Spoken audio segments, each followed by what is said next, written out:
Exactly how much are you willing to flow with life? How much are you pushing back against life?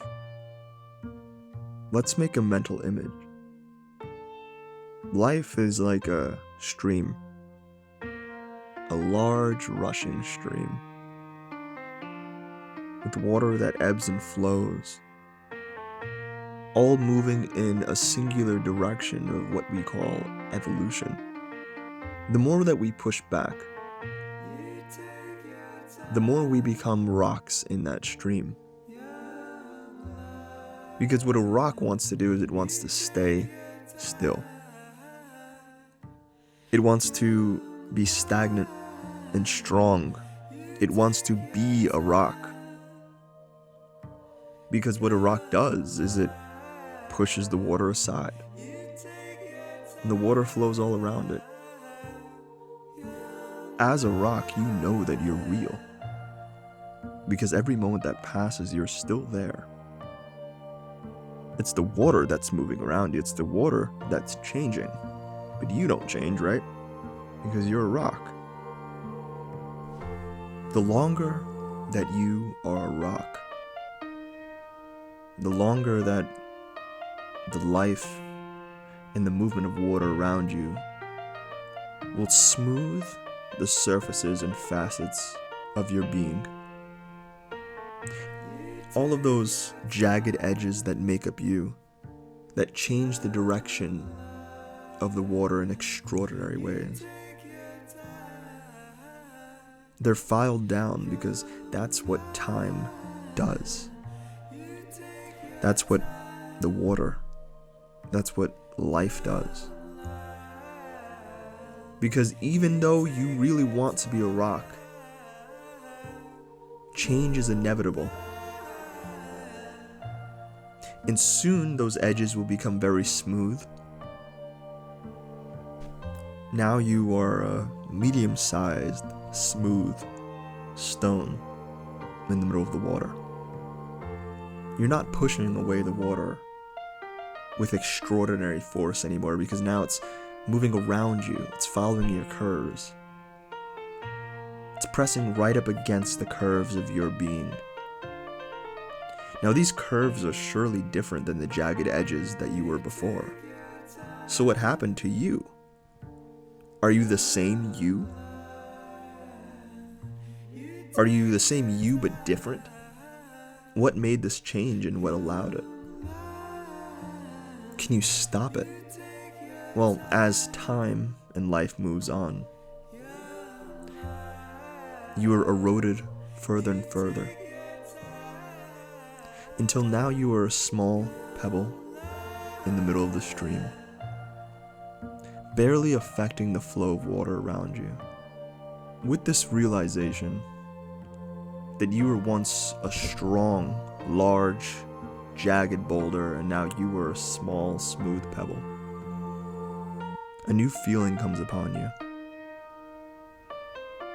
It's similar to fear, but it also holds some colors of wonder.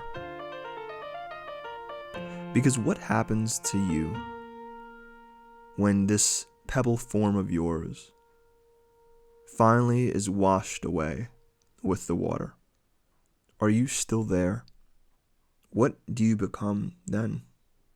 Well, if you think to yourself logically, did it hurt when the jagged edges were washed away? Did you disappear when you became a smooth stone into a small pebble? No, you're still here. So why would it be any different when this pebble turns into dust? Why should that feel any different than the change that you have been feeling your entire life? And sitting there as a small pebble, you may come to the realization that the entire experience was change. Each moment a sort of death and rebirth. The entire experience was a form of acceptance and letting go. Letting go of the things you thought you were, and accepting the things that you have become. But the problem is you can never hold on so tightly that you only stay as one thing. And when you did hold on tightly, you were disappointed. It's now at this point that you've turned into dust without even realizing it. You've turned to the dust that flows within the stream of the water, but you're still here. With the stream, you have become the stream. The change was inevitable, and it happened naturally. And as the stream, you can observe and you can look around and you can see what's forming you. The land and shore that's around you. The trees that have taken root on those shores. The sky that rains light down onto the leaves of those trees. You thought that you were a large jagged boulder, and then you thought that you were a smooth stone, and then you thought that you were a pebble. And now you think that you're the dust in the water, and you think that you're the land around it, and the trees, and the air, and the sky. You're correct in every sense. With every turn of the clock, you're still you. In every shape and form, wherever you go and wherever you'll be. You're still you. So why are you pushing back? Is it fear that you won't be the same anymore?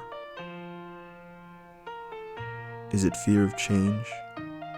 Is it fear of the birth of a new moment? Or the death of the one that is right now? There's only one remedy to it. One remedy to fear. And that's called love. So no longer do you have to push things aside and push life back. You can instead come at it with open arms, in a large embrace, casting away the fear of what is to become, and accepting with unconditional love what is to be.